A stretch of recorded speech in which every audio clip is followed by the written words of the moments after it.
আচ্ছা, এখানে লিখেছে রাজনৈতিক বক্তব্য দেওয়া যাবে না। যে লিখেছো, তোমাকে যদি কেউ লিখে দেয়, আমি তোমাকে বলছি সে মুসলমান ঘরের সন্তান আসলে হইতে পারে না। এই জীবনের প্রথম আমি আমার মাহফিলে এরকম স্লিপ পাইলাম, বেটা দেশ কারো বাপের না, এখন দেশটা মুসলমানদের দেশ। এইসব বাটপারি আর কইরেন না, জনগণের মায়ের খাইলে বাঁচতে পারবেন না কিন্তু আপনারা। এটাকে আপনি আওয়ামী লীগের শাসনামল পাইছেন নাকি? মিরা পিঠায় হাত দিয়ে ভেঙে ফেলবে যুবক ভাইরা। রাজনৈতিক বক্তব্য দেওয়া যাবে না মানে? কোরআনটা রাজনীতিতে ভরা, ইসলাম রাজনীতি, রসুল করেছে রাজনীতি, রাজনীতির দ্বারা দেশের চিত্র বদলানো সম্ভব যুবক ভাইরা। মানে শুধু মাটির নিচের ওয়াজ হবে আর রাতের ওই আধারে ওয়াজ হবে নাকি? না না, ওইসব কথা বাদ। আমার কথা একটা, সাইদি সাহেব বলতেন বিড়ালের মতো 500 বছর বেঁচে থাকার কোনো দাম নাই, সিংহের মতো 1 ঘন্টা গর্জন দিয়ে আমরা বাঁচতে চাই। আপনি যা করা করে নেবেন, কোনো সমস্যা নাই। কথা বলবো কোরআন থেকে, হাদিস থেকে। যার ভালো লাগবে না সে নমরুদের সন্তান, সে ফেরাউনের সন্তান যুবক ভাই।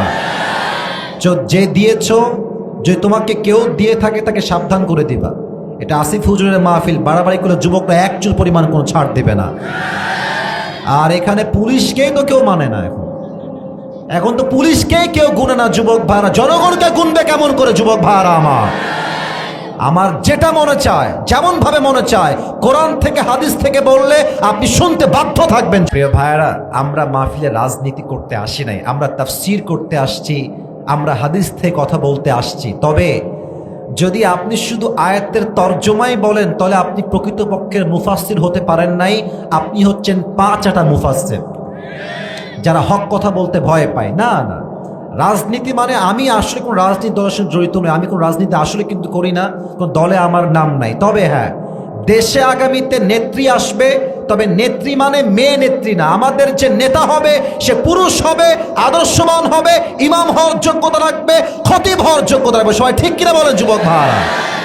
এই কথা যদি শুনে মনে হয় রাজনীতির বক্তব্য, তাহলে আপনার ইমানেও সমস্যা, চরিত্রেও সমস্যা আছে। আমরা দেখেছি আগে কোরআনের মাহফিলে আমাদের আলোচকরা হক কথা বললেই বলা হতো রাজাকার, জঙ্গিবাদ, মৌলবাদ। ঠিক কিনা বলে? ওই দিনটা এখন আসলে আর নাই। শহীদ আল্লামা দেলোয়ার হোসেন সাইদি হুজুরের নাম শুনছেন না আপনারা সবাই? আহা, মানুষটা কি সুন্দর তাফসীর পেশ করতেন, কত সুন্দর মার্জিত ভাষায় তিনি কথা বলতেন। উনি প্রায় একটা কথা বলতেন যে আমাদেরকে মৌলবাদ বললে আমরা রাগ করি না। এর কারণ হচ্ছে মৌল, এই ডানে বাবুরা কথা বলো না, এই যে সোনামণিরা, সোনামণি একদম চুপ থাকো, নতুন আসছে নাকি রে, কথা বলো না, আমার কথায় মনোযোগ দেন। উনি বলতেন যে মৌলবাদ এই শব্দ আসছে মূল থেকে। বলেন সবাই, কি থেকে? মূল থেকে। মূল মানে হচ্ছে আল্লাহ, মূল মানে হচ্ছে হিজ লাস্ট মেসেঞ্জার মুহাম্মদ সাল্লাল্লাহু আলাইহি ওয়াসাল্লাম।